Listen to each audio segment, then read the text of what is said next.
So thank you all for joining us today on this conversation about the Interop Sprint. The idea of the Interop Sprint was discussed the Caristix team in the last few weeks, considering many life sciences startups or growing companies are faced with challenges in the interoperability with the software with hospital systems. So we figured it was interesting to create a webinar around the topic, and something that we want to do again in the near future, as there's a lot of requests for information on this topic. So that's really the objective of today's webinar, to discuss some of the challenges, and as well as the journey to get ready to do these type of integrations. If you want to, Denny, go to the next slide. Absolutely. Sebastian, if I can just interject, we do have a team member, Maxime Dupont, who's managing the Q&A. So throughout the presentation in the chat, if you have any questions, feel free to just launch them out, and we'll do our best to respond to them in real time. Thank you, Denis. I did forget that piece. So that's why we're a team, right? So yeah, Maxime will definitely be able to answer some of those questions live as we get through this presentation. If there are unanswered questions at the end, we'll make sure to get back to you. The objective really is to help companies like yours, whether you're a technology company that's specialized in different medical systems, or you have a medical device that you're bringing to the market, or you're a hospital or clinic that's looking to integrate some of their tools. The objective is to accelerate interoperability. And in that case, if we go to the next slide, really avoid what we call the integration surprises. Oftentimes integrations like these will take up more time and more resources than anticipated, something that we are obviously seeing on the regular at Heuristics as we get into projects. And really the objective here today is to give you some tricks and some tools to avoid those surprises. If we look at the agenda, it's a pretty straightforward agenda. It will do a quick introduction of who Caristix is, discuss a bit more about the challenge, and pretty quickly get into what we call the 3 stages of interop readiness. From the earlier stage, where we're still figuring out how to do our first integration, all the way to essentially we've done a few of these, but now we want to accelerate the integrations at scale. We'll talk about how to basically identify which stage we're at, as well as discuss some of the tools that could be helpful in that stage that you identified. Right now, can we also confirm with the attendees that we can, from my end, I can see the slides. I'm seeing a question that we might not be seeing the slides for everyone. Perhaps if someone can confirm that the slides are visible. I am seeing them on my end, so yeah, everyone's seeing them. Got confirmation. Yeah. Excellent. Okay, just making sure that we got the slides up and running. So, Denny, why don't you take us through a quick introduction of Caristix? Absolutely. Thanks, Sebastian. So Caristix is a software company who provides device and software integration solutions to the health industry. We are Hl7 fire and integration experts, and we're committed to providing best products, solutions, and services to optimize time and budgets. The team, with over a decade of hands-on experience, is as follows. So we've got our integration architect, Jean-Luc, supported by Maxime, who is our integration analyst. We have an integration engineer, Sasha, and partially your photos there that is not intentional there, Sebastian, is our solutions evangelist. And of course, I manage all things commercial. The picture is actually coming out great for me, so maybe it's just on your end that's maybe all right. Yeah. Again, it's just an error. Yeah. So Caristix is present in more than 100 hospitals and health information system providers in over 20 countries, such as the United States, Australia, Canada, and Europe. Our solutions are integration engine agnostic and can adapt easily to any environment. We strive to adapt to the needs of the customer, from interoperability strategy consulting to turnkey implementations. We deploy integrations in a care environment that's cost effective, and ROI is often reached within months. So Quickly on my end, lots of my work brings me to startup companies and technology, bringing innovations to the market. And it is tempting to be focusing our energy and time on essentially the plumbing, as we say, instead of the actual data. And so the picture here is meant to illustrate that, where it really it's not the plumbing that's important, but what's the data? How do we bring it to the right systems at the right time, the quickest way possible? And that's the focus at Caristix. Good point. Yeah. So we thought this quote is really very relevant when we're talking about the challenge of interoperability. This quote from Mac Blackman essentially points to the fact that, yeah, some hospitals are faced with this huge challenge of integrating over 2,000 interfaces, and that can create a lot of noise and a lot of potential different paths. And as you can see with the next slide, when we look at what that can actually look like in a picture, and that's actually a simplified picture of what it can look like, when you want to integrate a new medical device or new technology within that ecosystem, essentially you can quickly get lost in that world, right? And if I were to ask you the question, Denny, like to you, well, what are the challenges of interop in healthcare? Well, to that point, Sebastian, this graphic here does really show the complexity, but the lack of standards for sending, receiving, managing information between health systems, the difficulty with measurement, analysis, and improvement between healthcare systems. There's many technical barriers. These limit interoperability through a lack of standards development, data quality, and patient and healthcare provider data matching. There's a great deal of administrative requirements, reporting requirements, and IT usability. But that's just to name a few. But as this pictorial indicates, there's a lot of complexity, and there's an exponential growth in the amount of data that's being created that healthcare systems today are faced with. And if we're asking the question, then why is it so difficult to be able to interop properly? Well, one of the many factors driving interoperability challenge is the different medical device and health IT manufacturers each have their own proprietary interface technology. So there's no way to connect the disparate parts. To achieve interoperability, we must adopt and optimize electronic health records and health information exchange services. You know, paper-based health records, which most doctors and hospitals use still until recently, are usable only by one person at a time at a particular location. And so, having to be able to transmit and receive data has never been so important. So customizable HL7 format, configurable and customizable data tables and code sets, and HL7 data semantics are crucial.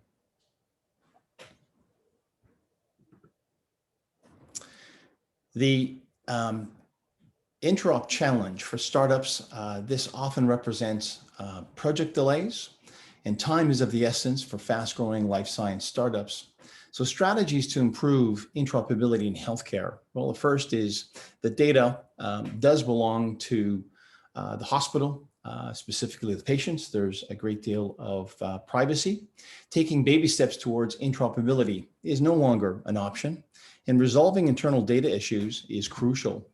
Working with the vendors and physicians to improve EHR usability is again crucial, and relinquishing control of data is a must. So there needs to be, I guess, a set of rules. There needs to be some trust amongst all of the players involved.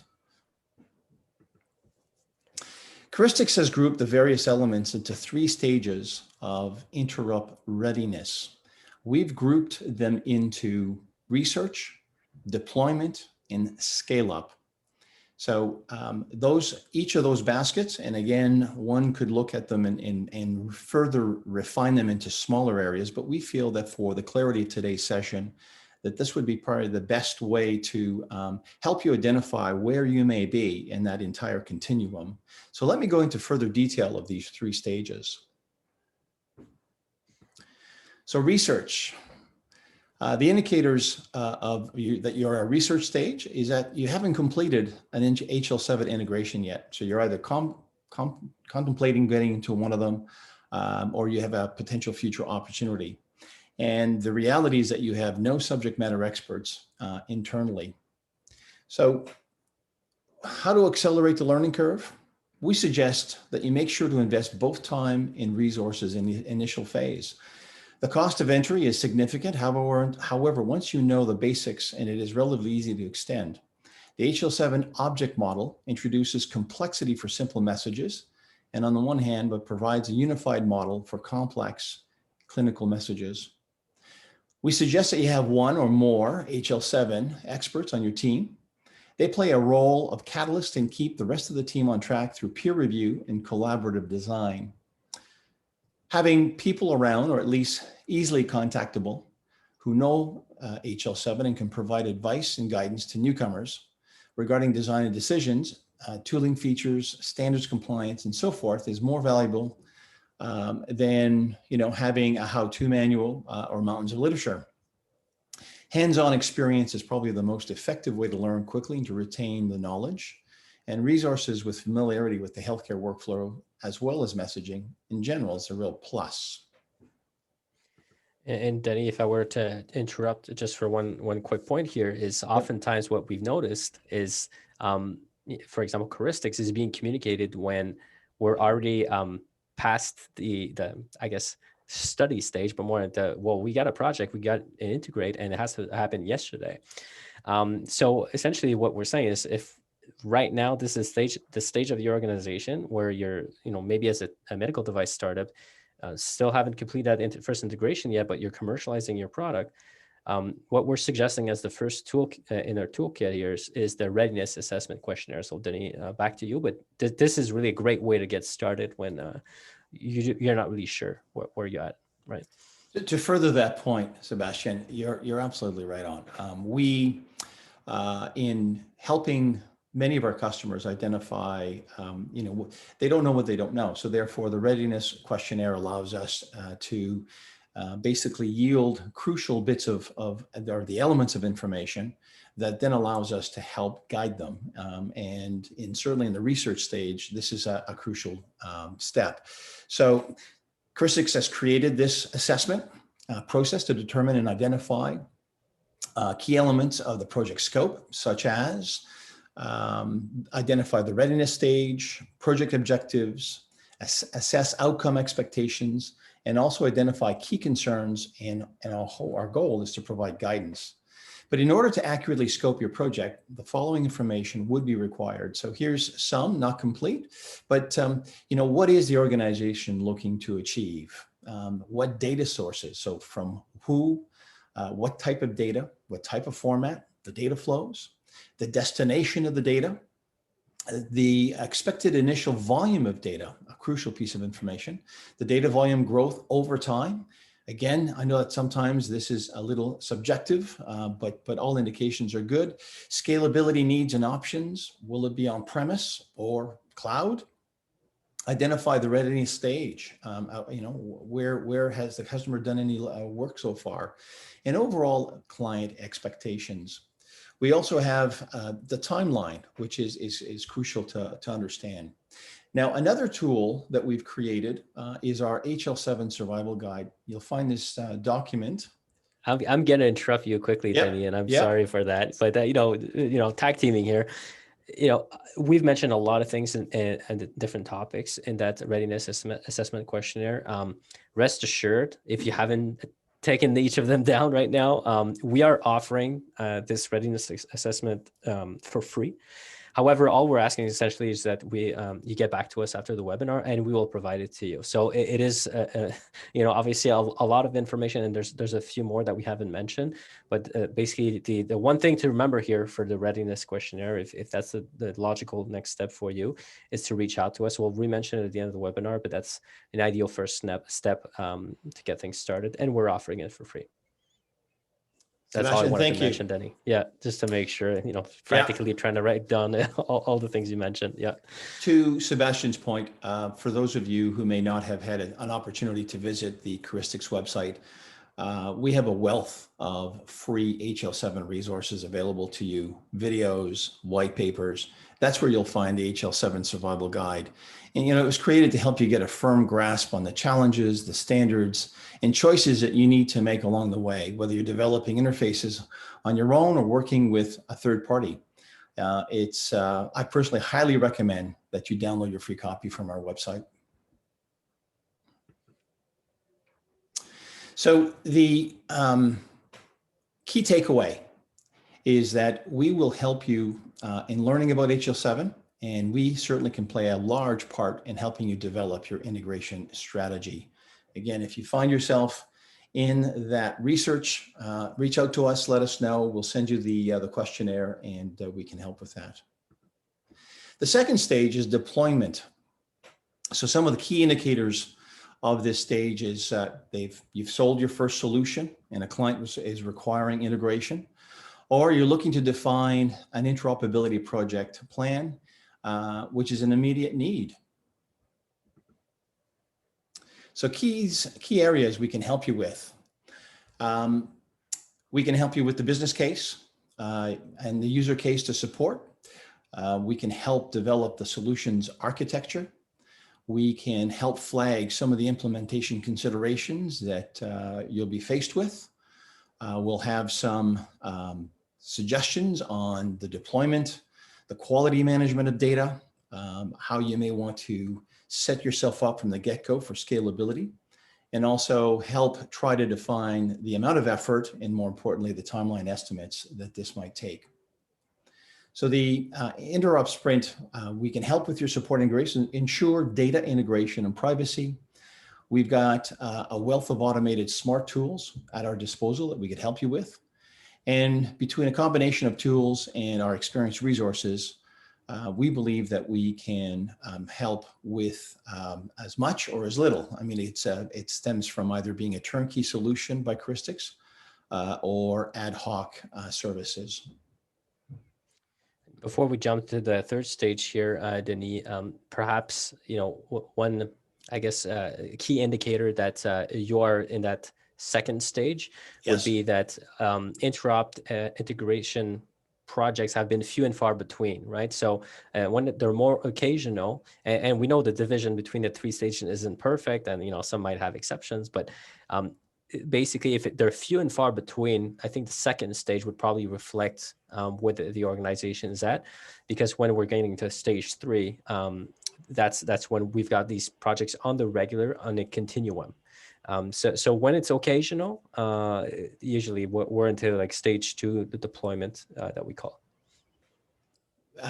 Well said, Sebastian. You're right. It's the next stage is someone who's previously completed the Hl7 integration projects and who is at that point with a need to delegate the complexity. And of course, it's all about mitigating risk. So the number of complexity interfaces has exploded and will continue to expand in the following years. So a strong strategy and a comprehensive architecture around interoperability are the keys to keeping a good business on track. So bear with me here. The toolkit that we offer to build strategy and, more importantly, to support the scale up is a bespoke offering of solution and services from Caristix. And when we say scale, what do we mean? Well, we think of growth in linear terms. In general, a company adds new resources, capital, people, or technology, and its revenue typically increases as a result. But by contrast, scaling is when revenue increases without a substantial increase in resources. And I think that is a goal today that more and more companies are looking to achieve. And so as you plan for the next phase of your company's development, we recommend the next 4 tips for a successful scale up. Number 1, make scaling up non-negotiable. You want to always continue focusing on your core business. You want to outsource or automate as you can. And the business needs to be sustainable over the long term. So the Caristix Interoperability Sprint that we've been talking about, and the points I've covered already, but we today have, the value of what we offer may seem modest to you, but it has exponential value. We may be a small team. However, we've got depth of experience. And we've got the, again, automation tools at hand that we feel has great value. So what's the outcome? Sebastian, device and software integrations are up and running faster with no surprises, regardless of the interoperability readiness stage. Sebastian, as I touched on the 3 phases, if you had to summarize, what's that first one? Right. So absolutely, Denny. Essentially, the 3 stages really reflect a continuum of a journey for, let's say, a medical device startup that's growing. So, stage 1 would be we're about to sell our first customers, but before we get into too deep into the technical issues, as we get to commercialization, we want to take those extra steps early on to ensure that we're ready. Makes me think of a few instances when we're talking to the CEOs who are doctors, for example. One of the customers we're talking to right now, who's a doctor who started this medical software, and now he's getting to the project stage, but thankfully we've had conversations with him prior. So I guess still in stage 1, but getting to stage 2 where, first integrations are being done. Stage 2, right, Denis, well, you're a company that's, sold your solutions, but these requirements for integrations have been few and far between. Perhaps the resources in your team are already loaded with other projects, and you're looking to have essentially some professional services and some solutions to help accelerate those integrations, because it's not something that you're doing enough of to be specialist. And then the stage number 3 is you're steadily selling your medical device to hospitals, but now you're looking for solutions and help to make that more scalable. And so that doesn't have to be essentially such a risk every time, that the integration can go much beyond the initial scope. And that's a lot of the work that's being done in Heuristics, right, Denny, to ensure that there's as much as possible, not a large scope creep on the integration project, right? Very well summarized, Sebastian. Thank you. So the question for our audience, are you ready to sprint? We are here to help. We have a high degree of confidence that with our decade-long experience, with the team that we've got, with the tools, that we can help you, irrespective of where you might be in those 3 stages.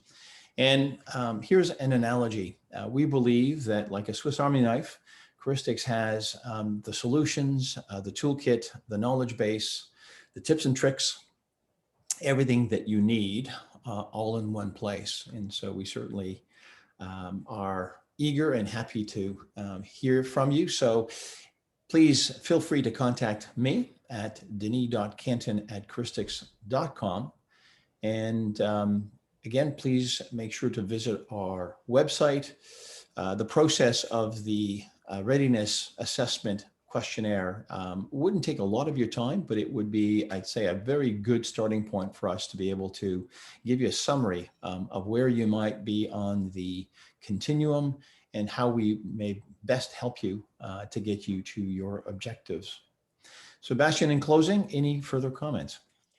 I would say that there's one thing to keep in mind from this conversation today is that readiness assessment, right? That's where to get started. If not 100% sure which stage you're at, starting with the assessment, it is offered to you complimentary to this webinar. We will happily get with you and essentially answer some of your questions too. And then from there, you can decide what's the best course of action for your projects for 2021. Right. So Fantastic. That's really all I'd say is readiness assessment is the next step. Sebastian, thank you for your time. Maxime, thanks for your support in the background. And to everyone watching, thanks for participating today. The recording will be available in the next day or so, but in the interim, please feel free to contact us with any questions. Thank you, Denis. Thank you. All right. Talk to you.